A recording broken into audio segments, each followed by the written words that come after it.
বিসমিল্লাহির রহমানির রহিম। আসসালামু আলাইকুম প্রিয় ভিউয়ার্স, মুক্তার শখের রান্না থেকে সবাইকে স্বাগতম। তো আশা করি সবাই ভালো আছেন। আলহামদুলিল্লাহ আমিও ভালো আছি। তো আজকে গরুর মাংস ভুনা করব, এই রেসিপিটি আপনাদের সঙ্গে শেয়ার করব। আশা করি রেসিপিটি ভালো লাগবে। তো চলুন মূল রেসিপিতে যাওয়া যাক। তো পরিমাণ মতো তেল দিয়ে দিব কড়াইতে।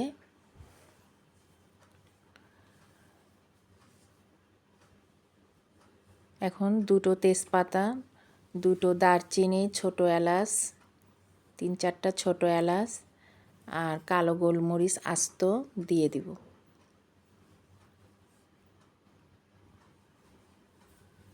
দিয়ে একটু নেড়ে চেড়ে নিব।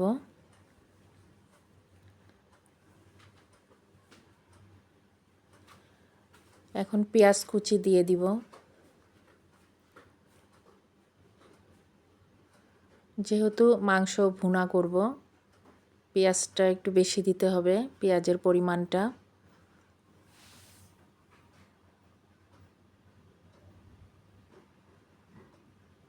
তো ভালো করে নেড়ে চেড়ে পেঁয়াজটা ভেজে নিতে হবে।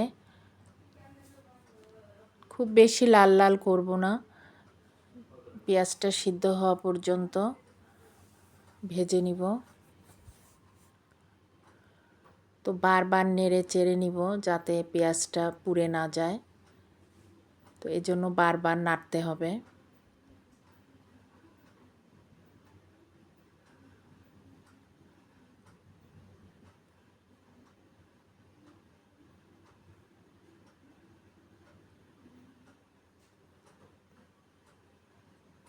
তো পেঁয়াজটা ভাজা হয়ে গেছে। এখন আদা রসুন দিয়ে দিব। 1 চামচ আদা বাটা আর 1 চামচ রসুন বাটা দিয়ে দিলাম। দিয়ে এটা ভালো করে মিশিয়ে নিব। আর কিছুক্ষণ নেড়ে চেড়ে এটা কষিয়ে নিব। সামান্য পানি দিয়ে দিব যাতে মশলাটা পুড়ে না যায়। তো এখন কষাতে থাকব।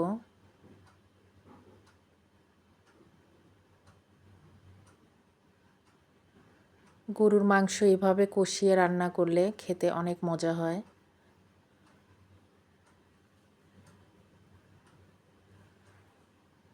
তো আবারও কিছুক্ষণ নেড়ে চেড়ে কষিয়ে নিব আদা রসুনটা।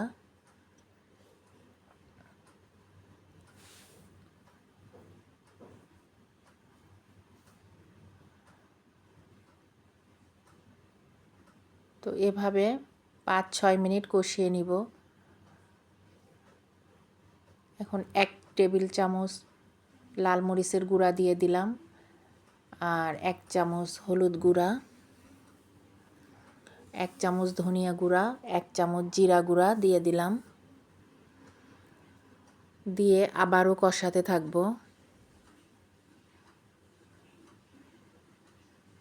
মশলা যত কষানো যাবে মাংসের টেস্টটা দ্বিগুণ বেড়ে যাবে। একটু কষ্ট হলেও এভাবে নেড়ে চেড়ে মশলাটা কষিয়ে নিব।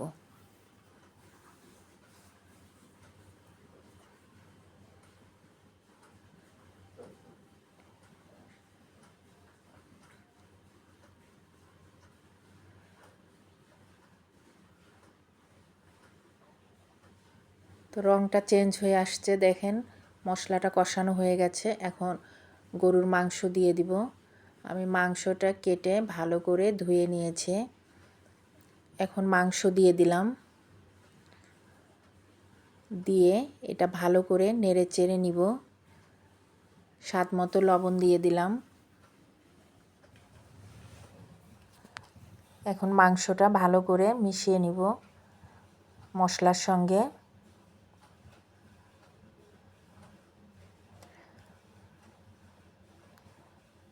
নেড়ে চেড়ে মশলার সঙ্গে মিশিয়ে নিব।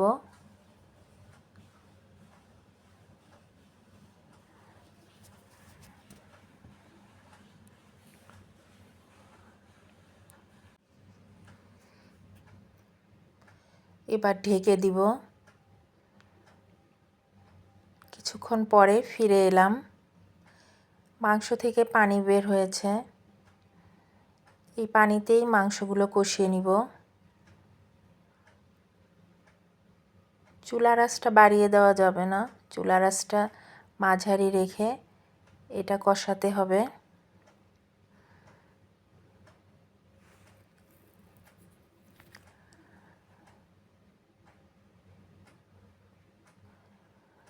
তো আবারও কিছুক্ষণ ঢেকে দিব।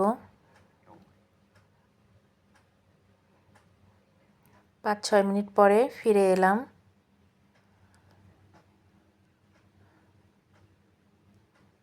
মাংসটা খুব ভালোভাবে কষানো হয়ে গেছে, দেখুন কালারটা দেখলেই বোঝা যাবে। আমি এর মধ্যে কয়েকবার নেড়ে চেড়ে আবার কষিয়ে নিয়েছি।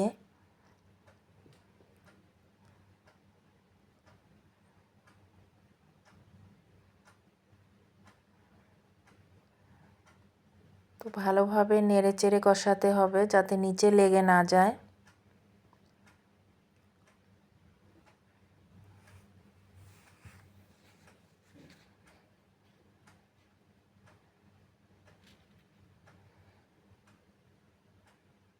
গরুর মাংস কষিয়ে রান্না করলে খেতে অনেক মজা হয়। তো এবার পানি দিয়ে দিব মাংস সিদ্ধ হওয়া পরিমাণ মতো। আমি এখানে গরম পানি দিয়েছি, গরম পানি দিলে ভালো হয়, ঠান্ডা পানি দিলে হঠাৎ করে মাংসগুলো ঠান্ডা হয়ে যায় আর সিদ্ধ হতেও অনেক সময় লাগে। তো ঢেকে দিব। ঢেকে দিয়ে কিছুক্ষণ পরে ফিরে আসব। তো ঝোলটা অনেকটা কমে গেছে, মাংস প্রায় সিদ্ধ হয়ে গেছে। এর মধ্যে আমি কয়েকবার নেড়ে দিয়েছি, এটা ভিডিওতে দেখানো হয়নি। মাংসগুলো সিদ্ধ হয়েছে।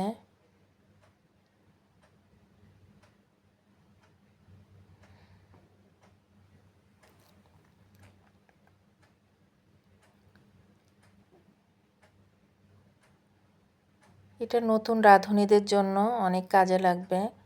যারা নতুন রাঁধুনি তারা এভাবে মাংস ভুনা করে খেয়ে দেখবেন, খেতে অনেক মজা হয়।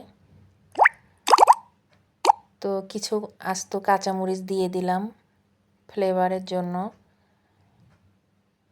এটাতে একটা ফ্লেভার আসবে সুন্দর।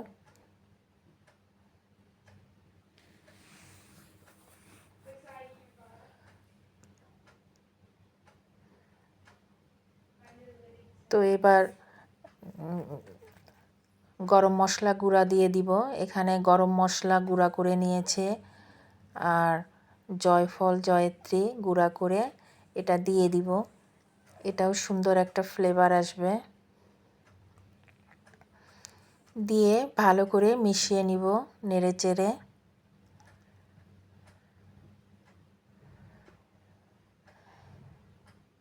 এটা নাড়তে নাড়তে ঝোলটা শুকিয়ে ফেলবো, যেহেতু মাংসটা ভুনা করব।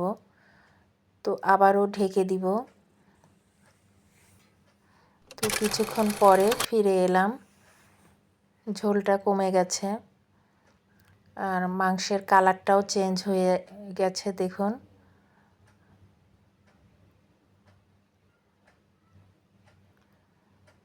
মাংস দেখেই মনে হচ্ছে খেতে অনেক মজা হয়েছে। তো তেজপাতাগুলো উঠিয়ে দিচ্ছি, কালারটা দেখলেই বোঝা যাচ্ছে যে মাংস রান্নাটা অনেক মজা হয়েছে। তো ভিডিওটি ভালো লাগলে একটা লাইক শেয়ার কমেন্ট করবেন, একটা সাবস্ক্রাইব করবেন। আর যারা সাবস্ক্রাইব করেছেন তাদেরকে অসংখ্য ধন্যবাদ। আর যারা আমার চ্যানেলটি এখনও সাবস্ক্রাইব করেননি তারা একটা সাবস্ক্রাইব করে পাশে থাকবেন আর পাশে থাকা বেল বাটনটি ক্লিক করে দেবেন, নতুন নতুন ভিডিও সবার আগে দেখতে পাবেন। তো একটু সময় নিয়ে বারবার নেড়ে চেড়ে এটা ভুনা করে নিব। তো হয়ে গেছে, এখন নামিয়ে নিব। দেখুন তরকারিটা কেমন হয়েছে, মাশাআল্লাহ অনেক সুন্দর হয়েছে, খেতেও অনেক সুন্দর মজা হয়েছে। তো আমি বেড়ে দেখাচ্ছি, দেখুন। তো নতুন রাঁধুনিরা এভাবে ট্রাই করবেন। এভাবে মাংস ভুনা করলে পরিবারের সবাই খেয়ে খুব প্রশংসা পাবেন। তো সবাই ভালো থাকুন, সুস্থ থাকুন। আগামীতে আবার কোনো রেসিপি নিয়ে আসবো ইনশাআল্লাহ।